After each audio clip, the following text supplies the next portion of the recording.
The Pulitzer Prize winning author Harper Lee has died at the age of 89. She was, of course, best known for her classic novel, the bestseller To Kill a Mockingbird. Lee, who was from Alabama, published the book in 1960, and it would be another 55 years until she released her second novel last year. Our arts correspondent David Sidletoe looks back at her life. To Kill a Mockingbird wasn't just a bestseller. It's a book that changes people. On any list of best-loved authors, you almost always see the name Harper Lee. She did something that in our society is unspeakable.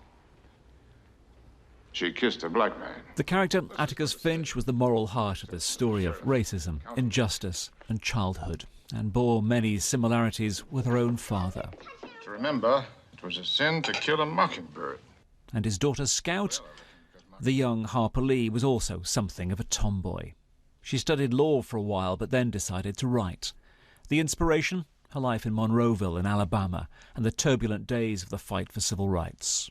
It was a town that witnessed the case of Emmett Till, a black man murdered after being accused of being rude to a white woman. His killers went free. We find the defendant guilty as charged. The echoes of it all radiate through To Kill a Mockingbird, a book described by Oprah Winfrey as the nation's novel. The United States honors Harper Lee for her 50 years on, contribution. she was still being garlanded with awards.